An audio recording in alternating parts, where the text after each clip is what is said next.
place. Albert Jacquard, ça vous dit quelque chose? Pardon.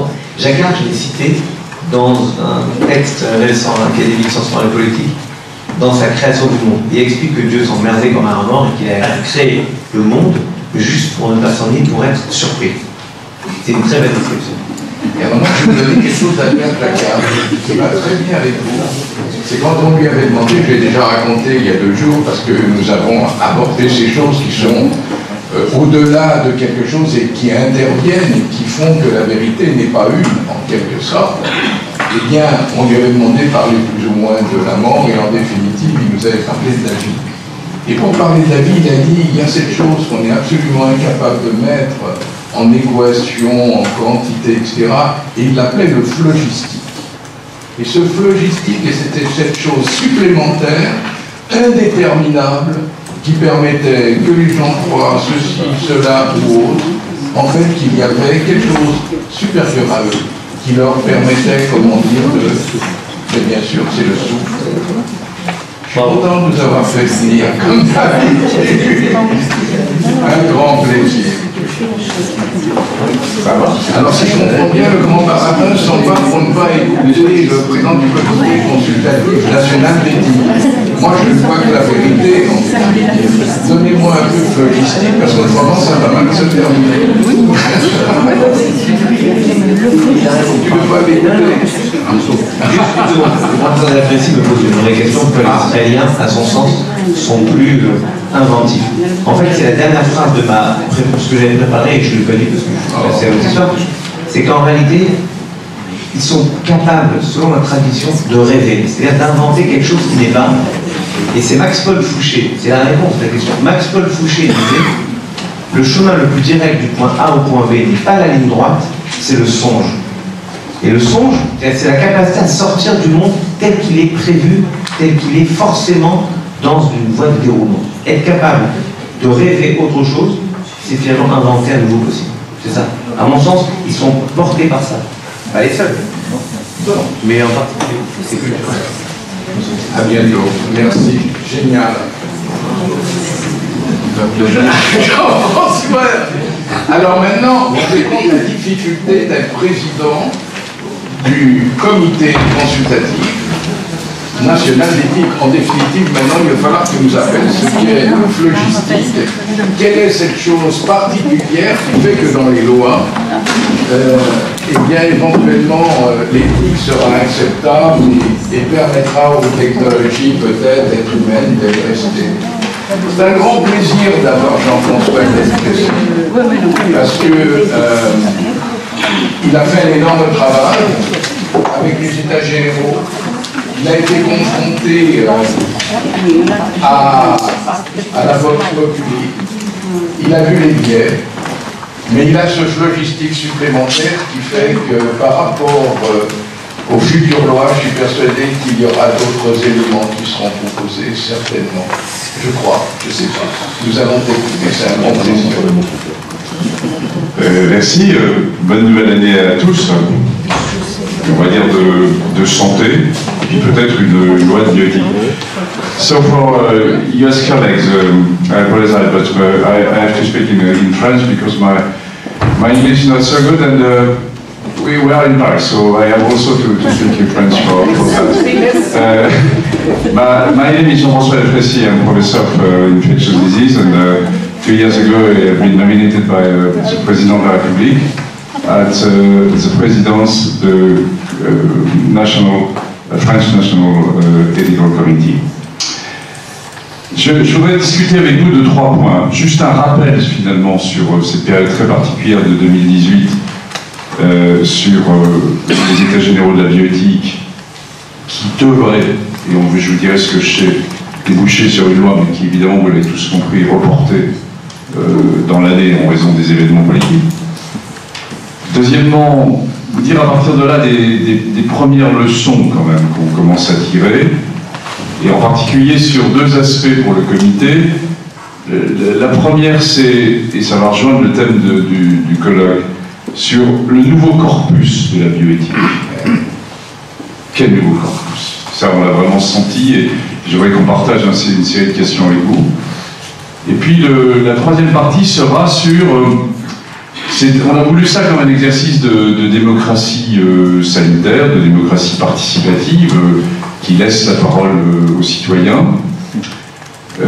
Par rapport à la démocratie classique, par rapport à la parole des experts, voilà, avantages et inconvénients.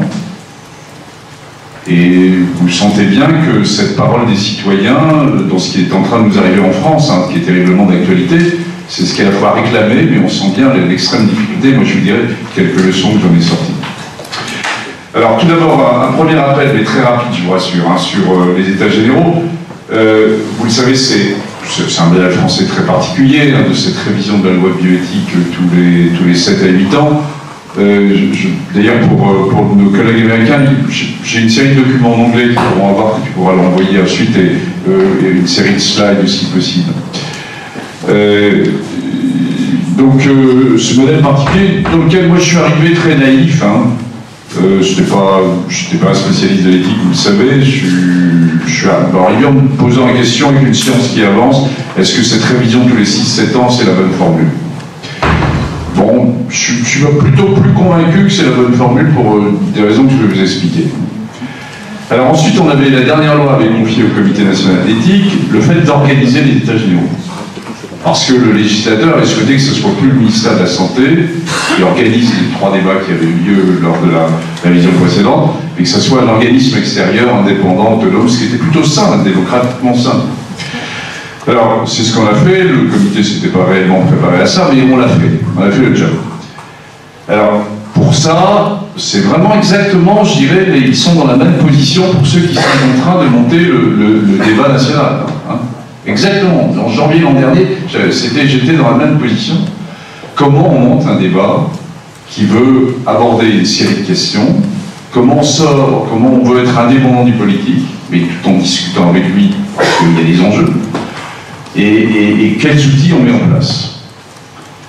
Alors, d'abord sachez, parce qu'il y a souvent des questionnements autour de ça, aucune pression politique sauf la pression du temps. D'ailleurs, on ne m'a pas dit qu'il faut faire telle chose, telle chose, telle chose. Ceux qui me connaissent savent que je n'aurais pas accepté.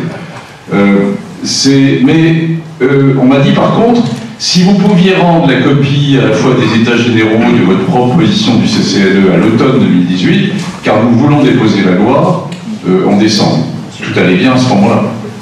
Les gilets jaunes n'étaient pas arrivés. C'est peut-être bien qu'ils soient arrivés aussi. Puis on va voir qu'on l'avait en partie senti dans les États généraux.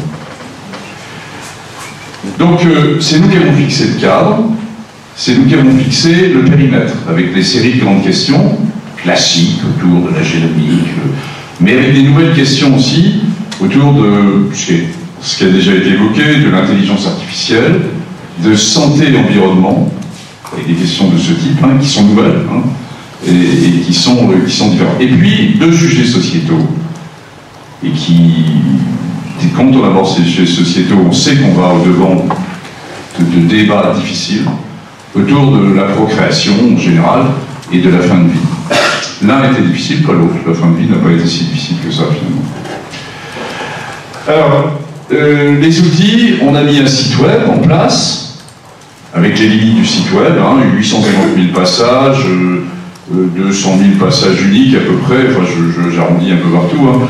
65 000 contributions, c'est-à-dire c'est beaucoup de choses, hein, quantitativement c'est énorme, hein, mais avec un trust, entre guillemets, des extrêmes, et en particulier sur des sujets autour de la procréation. Hein, et c'est ce qui est à chaque fois, on tombe avec des gens organisés qui s'emparent d'une partie du site web, entre guillemets, et comme c'est ouvert, bien sûr on limite les excès, hein, on les élimine, mais on ne peut pas limiter finalement le fait qu'ils reportent à chaque fois. Donc c'est vrai que sur la position sur l'ANP, ça a pris une partie du site web, pas seulement, en gros, 50% sur le site web était autour de la procréation, et 50% étaient sur les autres sujets. Donc un outil intéressant, mais pas suffisant. Deuxième outil, les débats en région. On s'est appuyé sur les espaces éthiques régionaux, 280 débats en région, hein, c'est considérable. 23, 24 000 personnes réunies, des débats de qualité variables. Certains se sont très bien passés, d'autres moins bien, là aussi sur la procréation. Hein. Donc là aussi on retombe Mais j'étais à des débats sur l'ouverture de l'AMP pour les couples de femmes et les femmes seules, ou d'autres sujets de procréation qui se sont bien passés. Il y a une façon d'organiser les débats aussi. Il y a une technique de ça. Enfin, moi, j'ai appris beaucoup de choses en marchant. Mais qui a couvert l'ensemble du territoire national, les départements français d'outre-mer. Bon, mon petit-fils me dit, t'es content, Daddy, mais un match de foot, c'est 70 000 personnes en Coupe du Monde. Toi, t'es content avec 23 000 personnes, mais il faut beaucoup relativiser. Beaucoup relativiser. C'est-à-dire qui nous avons réellement touchés. C'est pas les Français. C'est pas les Français. Hein, c'est ceux qui étaient intéressés à participer. Un tiers de jeunes, quand même. Un tiers de jeunes étudiants. Ça, on l'avait marqué.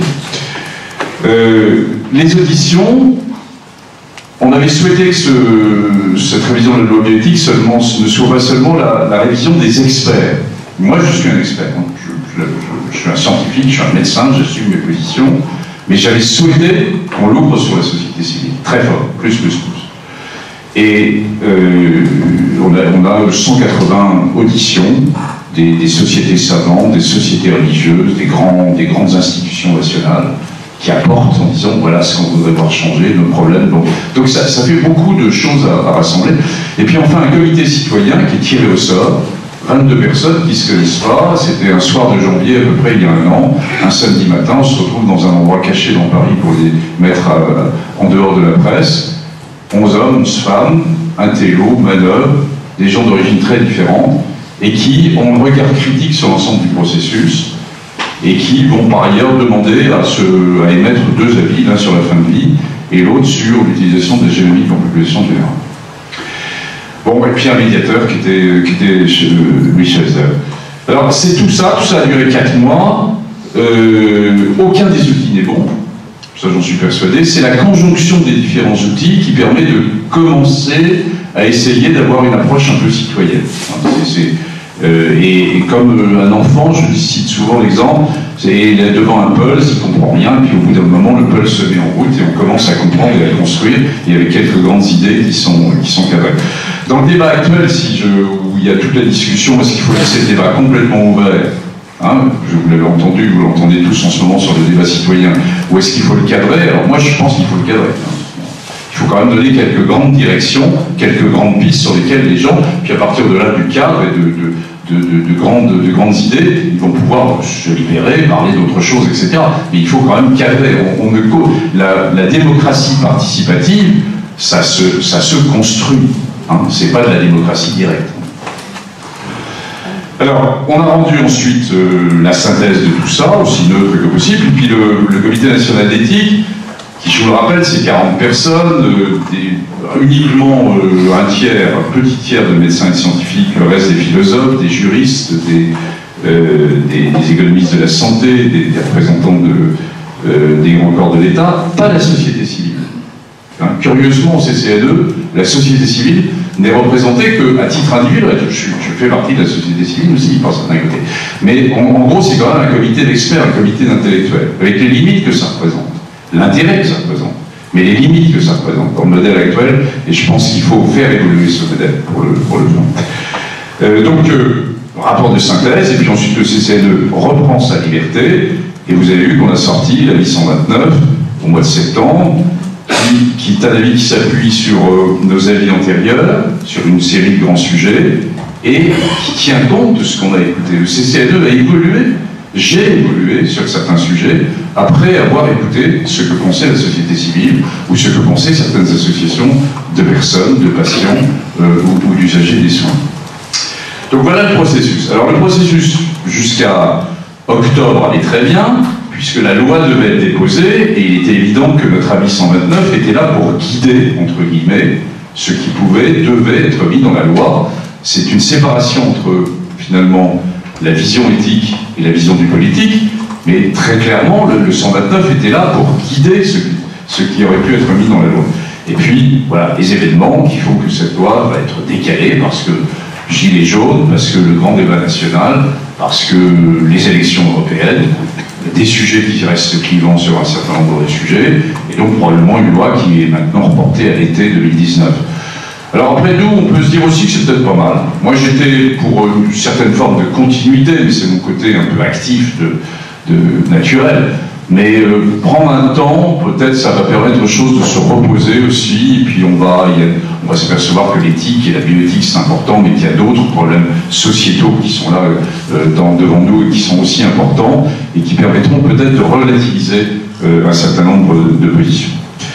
Donc voilà, j'ai oublié de dire qu'on avait écouté beaucoup de comités étrangers, pas les US, parce que le modèle est vraiment différent, je pense, hein, je les connais assez bien, mais beaucoup les comités européens, le Portugal, l'Espagne, la Suisse, l'Allemagne, la Hollande, UK, pour à la fois sur un certain nombre de comment se construit finalement la loi, parce qu'en France on a ce modèle très particulier de passer par la loi, et la bioéthique est bien sûr au-delà de la loi, et elle se poursuit au-delà de la loi. On est bien sûr tous d'accord là-dessus, mais la loi est un temps important pour cadrer les choses. Puis c'est un modèle français de la loi, après on n'applique pas la loi, c'est autre chose, mais c'est un modèle qui permet de cadrer. Alors voilà donc ce qui s'est passé. Alors quelle première leçon intéressante? C'est plutôt ça qui va vous intéresser. On a beaucoup parlé évidemment du sujet de la procréation, mais je voudrais vous parler de 3 sujets transversaux qui sont sortis et qui sont peut-être passés plus inaperçus parce qu'on est évidemment dépendant des médias. Hein, et bien que nous ayons pris le temps de former les médias, on a fait 4 séances de formation pour les journalistes complètes à la bioéthique, de façon à les mettre devant les enjeux qui se posaient. Bien, il y a 3 points importants qui sont sortis, 3 points transversaux. Le premier, c'est la place du patient dans le système de soins. Nos concitoyens, surtout ceux qui ont participé, ont pleinement conscience qu'il y a une médecine du futur qui est en train de se construire, en partie sans eux, en partie avec une série de questionnements, et ils se posent la question de où ils vont se trouver, quelle va être leur place, quelle va être leur voie. Et on rejoint bien la thématique antérieure, la place de l'humain, la place des plus défavorisés, la place des plus démunis, dans la gouvernance des nouveaux systèmes de construction hospitaliers, où ils vont se situer. Et ça, c'est sorti très fort. C'était un sujet qu'on n'avait pas mis au rendez-vous. Hein. Ce qui montre que les outils, entre guillemets, permettent de faire sortir un certain nombre de sujets qui n'étaient pas dans les 9 thèmes que nous avions abordés. Moi, le médecin que je suis, pas très étonné que ça sorte. Hein. Mais ça rejoint quand même des visions citoyennes qui sont en train de se poser actuellement, sur d'autres, de façon plus globale. Donc, premier grand sujet. Le deuxième sujet, qui est pas très agréable à entendre, mais qui est une réalité, c'est une défiance par rapport à la médecine et par rapport à la science. Et qui n'existait pas en France. On est sur un contrat de confiance qui existe, contrairement au modèle américain, qui pose la question aussi du lien d'intérêt, du business et santé, hein, qui est un problème majeur. On sait tous ce qui va tous nous éclabousser dans une certaine mesure dans les années qui viennent. Eh bien, c'est sorti aussi, finalement, du débat citoyen.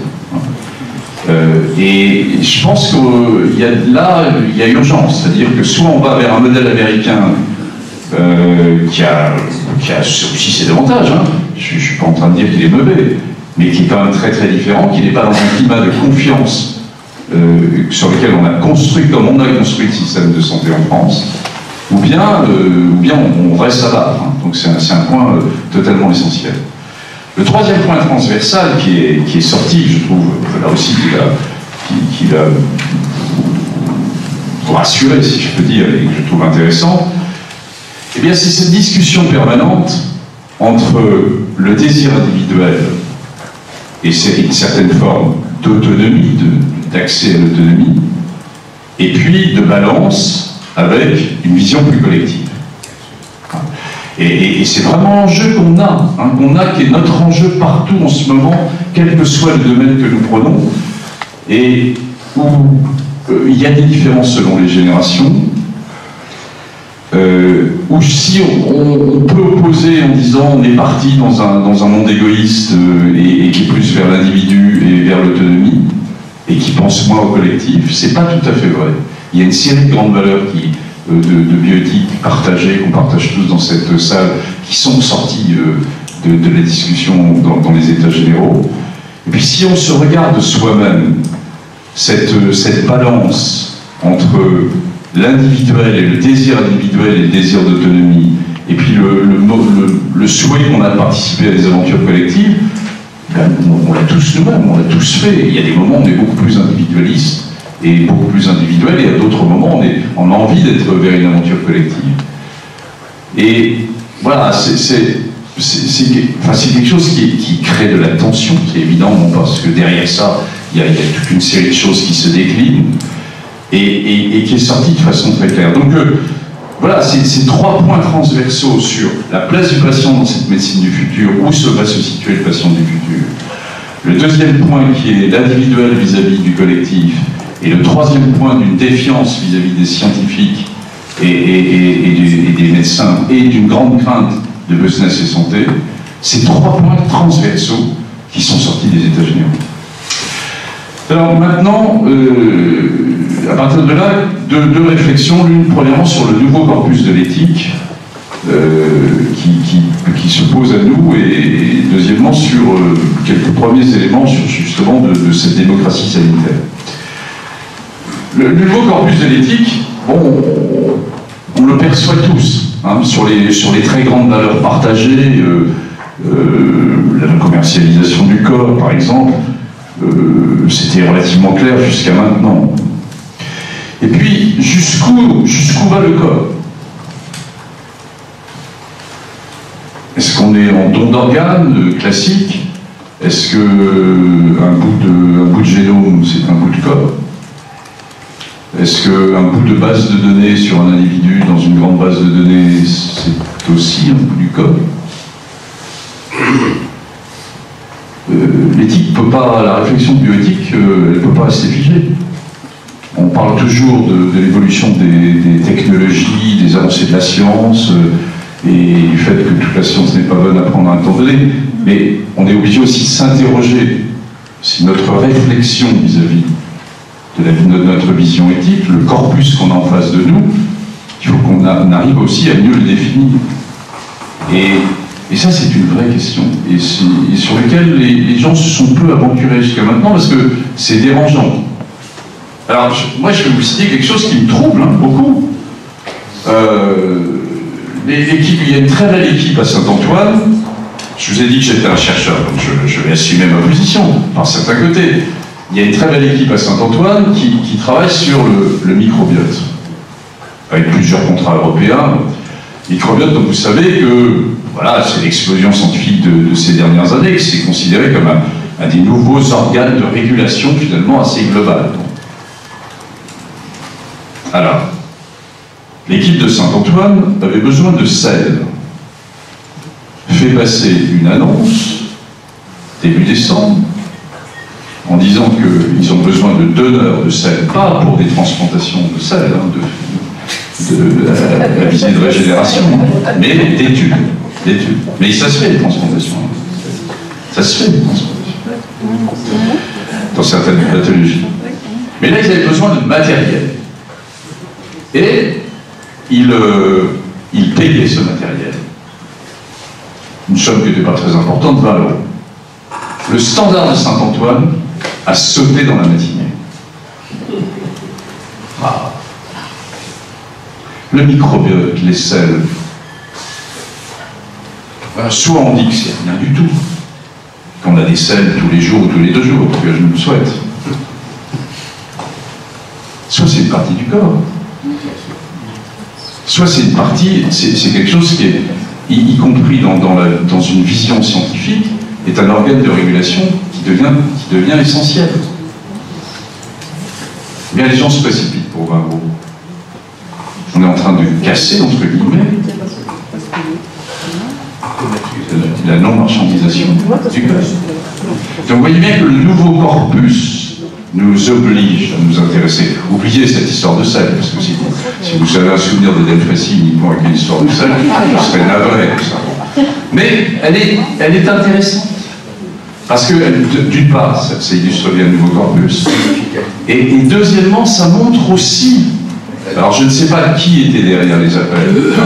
Est-ce que c'était des jeunes étudiants qui se faisaient les 20 €, ou est-ce qu'au contraire c'est une population la plus précaire qui arrivait? Et même. Hein? Et même. Et donc, qui montre bien que, voilà, il faut faire attention quand on est dans un mode de réflexion des élites, des sachants, etc., mais revenir en permanence à des questions aussi de qu'est-ce qui intéresse et qu'est-ce qui nous lie à nos citoyens. Donc, sur cette définition, cette nouvelle définition du corpus de l'éthique, bon, on a décidé au CCNE, voilà, de se poser, là maintenant, après cette année un peu difficile, un peu complète, et indépendamment des avis qu'on aura à donner sur un certain nombre de points, eh bien, de prendre le temps d'écrire, on l'a en partie écrit dans l'avis 129, mais qu'est-ce qui est finalement le corpus de la bioéthique pour un groupe comme le nôtre, après avoir entendu les états généraux. Alors, deuxième élément de réflexion, et je terminerai là-dessus, finalement, le débat citoyen et les limites et intérêts du débat citoyen. Moi, je suis persuadé, mais certains d'entre vous le savent, j'arrive du milieu du VIH-Sida, et où le milieu associatif a toujours fait partie, là, depuis 20 ans, 25 ans, même si le début était difficile, hein, de notre vie, à la fois médicale et scientifique, au plus haut niveau, et y compris dans les agences de recherche. Donc je suis persuadé qu'une participation citoyenne, y compris dans des problèmes scientifiques et techniques les plus difficiles, est quelque chose qui est extrêmement positif. Alors, néanmoins, c'est pas facile. C'était sur le milieu VIH-Sida, on avait une série d'ONG et d'associations de patients très motivés. On le trouve pas partout, même si ça a tendance à se généraliser. Vous le voyez bien, on le voit dans le cancer, on le voit dans le diabète, et cette voix citoyenne commence à se faire entendre. Là, ça pose la question, finalement, comment, dans un débat citoyen et dans un exercice de démocratie participative comme les États généraux, comment ça peut influencer, entre guillemets, notre vision de l'éthique? Et faut-il d'ailleurs que ça le fasse? Et je pense qu'on ne sera pas d'accord là-dessus, et que dans cette salle, il y aurait probablement des avis partagés. Certains pensant que notre réflexion sur la bioéthique doit être séparée du quotidien et garder un certain nombre de hauteurs et de principes fondamentaux. D'autres, au contraire, ont pensé que, compte tenu de l'évolution de ce qui est en train de se passer, la discussion et le ping-pong, sinon quotidien, mais possible, rendu possible, entre l'expertise au plus haut niveau, le sachant au plus haut niveau, et le citoyen de base, c'est quelque chose qui peut apporter. Alors vous avez plutôt compris ma position, je suis plutôt sur la deuxième position, mais elle n'est pas totalement partagée au sein du CCNE, pour que les choses soient claires. Hein. C'est-à-dire que certains pensent qu'il faut se libérer, au contraire, de cette partie, de cette vision citoyenne. Alors, moi, je reste persuadé que c'est l'exercice de...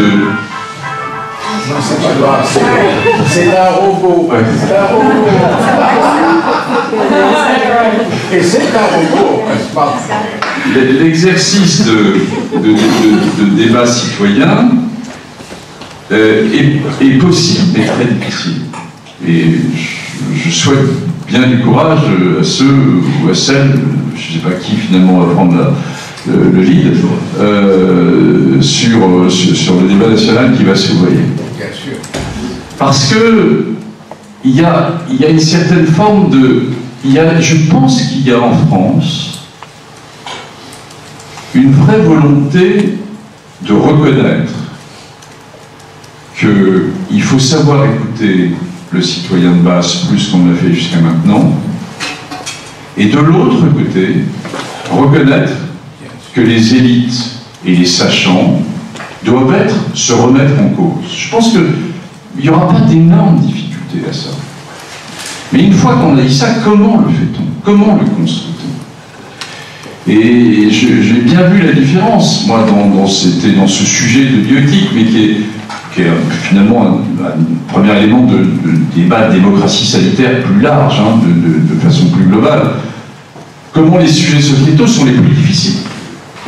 Et comment sur les sujets, en particulier autour de la procréation, on a arrivé à mener et à entendre les arguments des uns et des autres et à leur faire construire lors d'une réunion, d'écouter ce que pense l'autre, même s'il pense différemment, est quelque chose de difficile. Alors que sur les sujets, au contraire, plus technologiques, une fois la peur, la non-connaissance passée, et donc une acquisition de connaissances à minimum, eh bien on s'aperçoit que le citoyen est parfaitement capable de prendre un certain nombre de positions. Sur l'utilisation de la génomique en population générale, par exemple, moi j'ai été très surpris par la qualité des dialogues qu'il pouvait y avoir de la part de nos concitoyens sur un sujet qui n'est pas facile, je trouve, technologiquement pas facile. Donc voilà, je pense que cet exercice de démocratie citoyenne, il est essentiel. Alors, ça a été plus vite que je ne le pensais là, avec ce débat que nous allons mener en France. Mais il est essentiel, je dirais même pour le médecin que je suis, pour une certaine forme d'avenir de la médecine. Parce qu'on va être devant des choix de plus en plus complexes, de plus en plus difficiles, de plus en plus coûteux. Ça ne peut pas être un choix des politiques, ça ne peut pas être un choix que des médecins, il faut que ça soit un choix partagé. Et donc, un des mécanismes possibles de construction est d'arriver finalement à cet aspect de dialogue et de démocratie citoyenne. Alors, juste pour terminer, pour vous dire, est-ce que finalement, le modèle de la loi en France tous les 7 à 8 ans, qui est un modèle très particulier, qui n'existe pas du tout dans le modèle américain, qui est sur un modèle individuel d'autonomie, même dans le système UK, est-il le bon? Moi, je ne sais pas. En tout cas, ce que je vois, c'est que la science et la technologie sont tellement de plus complexes que ce qui est intéressant, c'est pas, je dirais, l'avancée dans la génomique, l'avancée dans l'intelligence artificielle, l'avancée dans le big data, c'est la conjonction de tout ça. Là où on allume très rouge, c'est quand on mélange génomique et big data. On va avoir la même chose en neurosciences. Les neurosciences avec des choses passionnantes qui nous plafond de verre, encore des connaissances, c'est pas encore totalement passé. Mais quand ils vont arriver avec génomique, neurosciences, big data en neurosciences, nouvelle classification d'un certain nombre de pathologies, c'est là où ça va allumer. Donc, ça veut dire que le fait de mettre autour de la table, à un temps donné, tous les 6 ou 7 ans, à la fois le citoyen, les sachants et le politique, permet d'aborder en transversal, et bien sur ces sujets très complexes, où il faut faire appel à l'ensemble de ces technologies, et pas à couper, avoir une loi sur la génomique, une loi sur l'intelligence artificielle, etc. Donc c'est pour ça que finalement, eh bien, je pense qu'il faut rester avec ce modèle, et en tout cas c'est celui que je défendrai, que j'avais défendu auprès des députés pour la nouvelle loi. Voilà, je vous remercie.